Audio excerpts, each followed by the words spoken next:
Sudah siap, on? Ya. Dua-duanya sudah ya. Mulai ya. Yuk. Horas Indonesia, kami bersyukur berjumpa dengan Ketua Komnas Perlindungan Anak Indonesia, Aris Merdeka Sirait. Kami berada di markasnya di Jalan TB Simatupang jalan terpanjang di Jakarta. Kami ada di markas di bilangan Pasar Rebo. Horas Le. Terima kasih waktu yang sangat terbatas, di kesibukan lain masih menerima kami Suara Tabian TV. Apa sekarang hal-hal? Saya kira kalau kita ikuti di media sosial pergumulan begitu banyak yang ditangani oleh Komnas Perlindungan Anak. Apa yang berat sekarang menurut Ketua Komnas Perlindungan Anak? Iya, jadi fakta sampai hari ini ada banyak anak-anak yang berkonflik dengan hukum, baik itu anak sebagai saksi, anak sebagai pelaku, dan anak sebagai korban yang saat ini menjadi perhatian publik yang tentunya ini menjadikan isu kita bersama.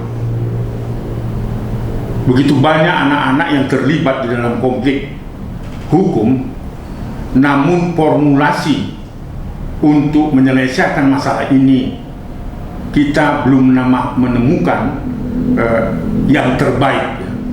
Sekalipun ada Undang-Undang Sistem Peradilan Pidana Anak nomor 11 tahun 2012 yang mengkategorikan anak yang berkonflik dengan hukum jika berusia di bawah 18 tahun, batasannya sampai ke 14 tahun klasifikasinya, itu bisa diselesaikan lewat pengadilan, sekalipun tentunya perspektifnya pendekatan penyelesaian berbeda dengan orang dewasa. Dan kemudian klasifikasi anak yang berkonflik dengan hukum di bawah 12 tahun misalnya, itu diatur tidak diselesaikan lewat pengadilan, tetapi diselesaikan lewat pendekatan diversi namanya. Jadi kalau misalnya di atas 12 tahun itu bisa dilakukan pendekatan penyelesaiannya lewat restorasi justice seperti itu. Tetapi kalau anak yang di bawah 12 tahun melakukan tindak pidana, dia tidak boleh diselesaikan lewat pengadilan, tetapi diselesaikan lewat diversi. Nah, pendekatan ini belum berjalan efektif karena apa? Ada persyaratan di dalam Undang-Undang SPPA itu bahwa terjadinya diversi diselesaikan lewat pengadilan itu kalau disetujui kedua pihak, baik itu pelaku maupun korban, dan itu sangat jarang terjadi. Tetapi ada penyelesaian itu. Nah, seperti yang saya katakan tadi, bahwa ternyata ada ketakutan kita sekarang fenomena anak yang berkonflik dengan hukum atau anak yang melakukan tindak pidana itu tidak saja di bawah 12 tahun dalam arti tetapi lebih muda lagi gitu. Jadi ditemukan ada fakta anak 10 tahun pun itu sudah melakukan tindak pidana seperti apa yang dilakukan anak ini seperti orang dewasa, tapi disadari bahwa anak itu tidak melakukan tindakan itu. Nah, saat ini untuk menyelesaikan itu, sekalipun sudah ada pendekatan hukum dengan Undang-Undang SPPA, tetapi untuk anak yang 10 tahun itu telah terjadi. Apa yang mau saya katakan? Bahwa peningkatan anak yang melakukan tindak pidana itu usianya sudah semakin muda. Sementara Indonesia belum punya formulasi untuk menyelesaikan itu. Kalaupun ada formulasi menyelesaikan yang tadi persyaratan-persyaratan undang-undang SPPA juga belum bisa dilaksanakan dengan baik, karena harus persetujuan itu. Jarang terjadi keluarga yang mengalami korban diajak untuk diversi, gitu kan? Nah, itu kemarin di kasus AG ya, yang di mana anak usia 15 tahun ini juga terlibat dalam arti melihat membiarkan terjadinya kekerasan yang dilakukan Mario Dandi. Nah, itu kan penyelesaiannya sebenarnya lewat restorasi, ya kan? Tetapi pidana tetap jalan begitu. Jadi saat ini kita sedang disibukkan dengan itu, dan kemudian saya sudah hampir 3 bulan ini roadshow ke daerah-daerah untuk mengumpulkan data-data, baik itu di Polres-Polres yang sudah menangani perkara anak berkonflik dengan hukum, tetapi juga di data-data atau penanganan yang dilakukan oleh sahabat-sahabat kita di berbagai provinsi ini untuk mengumpulkan fakta-fakta bagaimana fenomena anak yang berkonflik dengan hukum atau anak pelaku tindak pidana batas-batasan usia termasuk kepada pemerintah dan sebagainya. Sudah hampir 3 bulan ya. Tadi malam saya baru kembali dari Medan dan bertemu dengan Bapak Kapolda Sumatera Utara karena ada beberapa kunjungan, saya kira kalau tidak salah 5 kabupaten dan 5 polres yang saya kunjungi, dan berakhir kemarin saya bertemu dengan Pak Kapolda karena itu di wilayah hukum Sumatera Utara sebagai contoh yang akan kita bahas di balik nanti, atau katakanlah data-data itu kita bisa sumbangkan ke balik untuk mencari formulasi itu. Itu kesibukan yang sekarang membuat saya kontak-manting ke beberapa daerah, dan besok nampaknya saya harus ke Jambi karena ada anak yang dipolisikan atau dikriminalisasi oleh wali kota Jambi hanya karena melakukan kritik terhadap kebijakan dari wali kota Jambi. Padahal kita tahu bahwa itulah hak anak untuk didengar pendapatnya, bukan justru dihukum karena di situ tidak ada unsur pidananya. Jadi itu sebenarnya rangkaian yang saat ini yang kita sedang kerjakan. Sepertinya kita jadi merasa kita sendiri Suara Tapian tentu tidak banyak berbuat sebagai media kecil. Kita buat kanal juga Anak Indonesia, memang tidak tiap waktu kita bisa buat berita tentang Komnas Perlindungan Anak, tapi mengapresiasi apa yang dikerjakan Komnas Perlindungan Anak itu. Kita buat kanal Anak Indonesia di suaratapian.com. Kita melihat walau sudah banyak dikerjakan Komnas Perlindungan Anak, tapi makin banyak pekerjaannya. Apa yang terjadi sebenarnya masalah anak di Indonesia ini? Ya, itu yang menjadi tantangan yang utama ya, karena ternyata persoalan anak itu tidak henti-hentinya dan bahkan terus meningkat, sekalipun kita sudah tangani bersama-sama tentunya banyak stakeholder ya, baik itu penegak hukum, baik itu pemerintah dan sebagainya, tetapi fenomena pelanggaran terhadap anak justru semakin meningkat.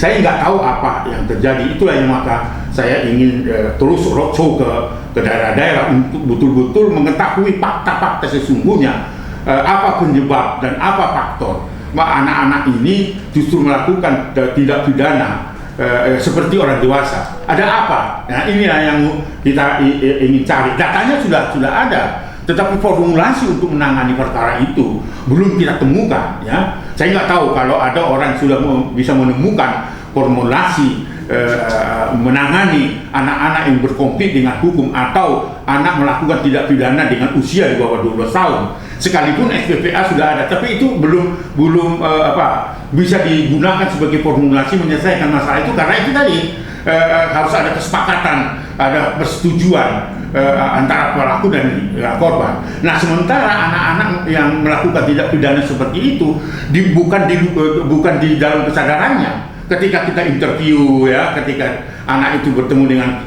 kita, dia tertawa saja, bahkan dia lupa apa yang dilakukan gitu. Lalu bagaimana? Padahal korban ada yang sudah mengalami bahkan sampai meninggal dunia loh. Karena apakah dia sengaja menikam, membunuh, tidak gitu loh.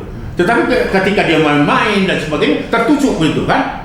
Nah, di dalam undang-undang sistem peradilan pidana itu kan sudah artinya melakukan tindak pidana. Formulasi apa yang harus dilakukan? Anak-anak itu hanya bermain-main gitu. Mungkin dia mau ngambil daun pakai pisau, kemudian bercanda, kemudian anak lari dan sebagainya, tertabrak tapi tertusuk begitu kan?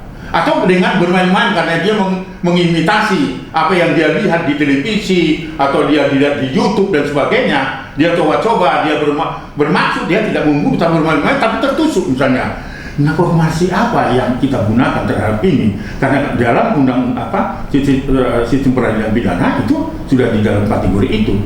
Nah, sementara anak itu meninggal, apakah bisa damai ini? Nah, itulah.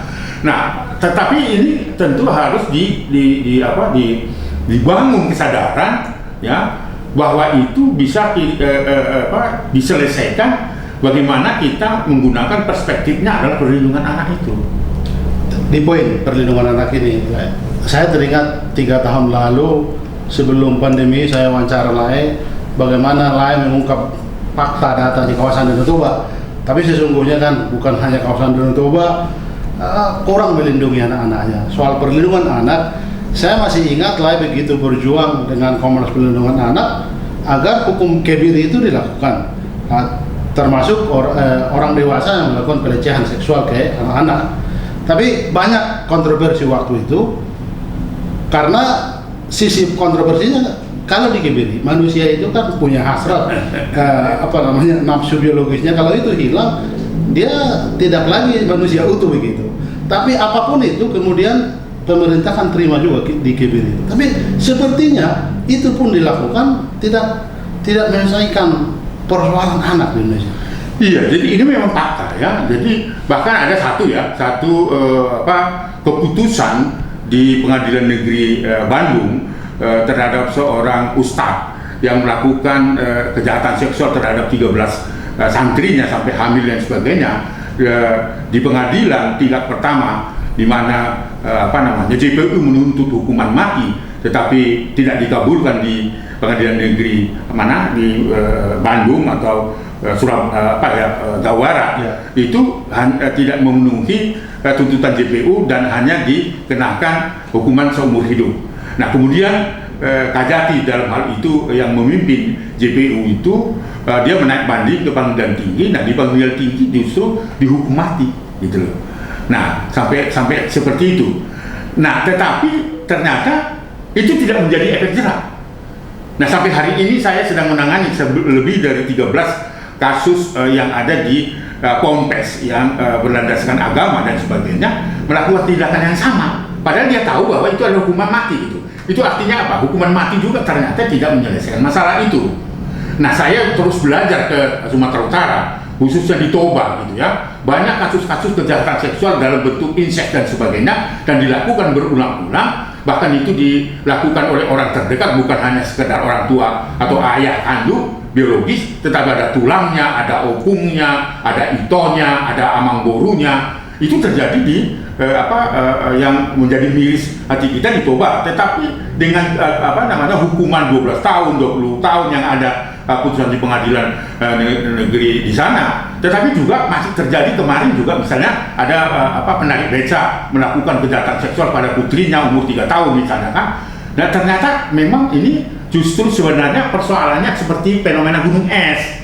Persoalannya itu sudah lama terjadi, tetapi tidak terungkap. Ada satu sisi itu dianggap aib, satu sisi itu dianggap sebagai bagian urusan rumah tangga, tidak boleh dicampuri orang lain, dan kemudian juga bahwa persoalan itu adalah persoalan yang harus ditutupi, ya kan, tidak boleh diumumkan kepada publik. Itu juga adalah faktor penyebab pertama misalnya kan. Kalau pertanyaannya kenapa kok tidak selesai, padahal hukuman kebiri juga sudah mengancam, ada putus peraturan, saya kira kalau saya tidak lupa peraturan pemerintah tentang tata laksana kebiri, walaupun di beberapa tempat ada seperti di pengadilan di Surabaya, di Madura, ada yang dihukum sampai tambahan hukumnya kebiri. Tapi kan persoalannya kebiri itu belum bisa berjalan kalau pidana pokoknya belum jalan. Kalau pidana pokoknya katakanlah 12 tahun jalan, lalu keputusannya ada kebiri baru dijalankan dan sebagainya. Itulah yang membuat saya bolak-balik ke tempat-tempat di mana anak korban ini, ya, seperti apa yang terjadi baru-baru ini di Samosir, ya, di mana anak ABK mengalami kekerasan seksual yang sampai sekarang dia tidak tahu siapa pelakunya itu kan, tetapi dia hamil 8 bulan dan baru tadi malam saya mendengarkan melahirkan bersalin di rumah sakit Pangururan dengan cara seksar. Itu pun ketika kita bertemu dengan Pak Bupati untuk memberikan atensi terhadap itu. Apa yang saya maksud cerita ini di berbagai tempat, termasuk bagaimana kita memperjuangkan agar kasus-kasus pelanggaran anak itu bisa diatasi dengan baik. Capek rasanya, tetapi ya karena ini sudah menjadi tanggung jawab, keterpanggilan saya pribadi yang difasilitasi oleh organisasi Komnas Perlindungan Anak gitu. Sebagai ketua Komnas Perlindungan Anak, kita dengar juga teriakan lain terus bertahun-tahun, tidak sepertinya gunung es itu masih Betul. masih kelihatan lah. Siapa yang kita persalahkan? Apakah kita lalu membuat ini semua salah siapa, atau pemerintah atau agamawan kah? Bisakah kita ulur atau kita cari benang merah yang kasak kusut ini? Saya kira bisa ya. Saya menariknya itu karena anak adalah berasal dari rumah. Anak berasal dari hubungan perkawinan, baik itu berdasar hukum, berdasar agama dan sebagainya, dia lahir dari situ gitu. Nah, menurut saya harus ditarik bahwa yang harus bertanggung jawab adalah orang tua itu sendiri. Pondasinya pertama keluarga. Orang tua, iya, karena anak itu bukan atas kehendak orang lain lahir, tetapi atas kehendak pasangan suami istri yang di rumah. Ya, apapun status perkawinannya, dia lahir dari situ. Oleh karena itu yang bertanggung jawab adalah sepenuhnya orang tua itu. Nah, tentunya yang harus bertanggung jawab untuk pengasuhan, perbaikan dan sebagainya orang tua. Nah, saya melihatnya gagal di situ. Gagal, pola asuh yang salah di situ. Dengan perkembangan teknologi sekarang semakin runyam pengasuhan anak yang terjadi di tengah-tengah kehidupan masyarakat. Bukan saja hanya di kalangan menengah bawah, di menengah atas juga. Itu artinya persoalannya ada di situ. Yang perlu kita persalahkan di situ. Ada pola pengasuhan yang salah yang diterapkan di dalam rumah itu, apalagi dipengaruhi oleh tadi ada teknologi, faktor kemiskinan,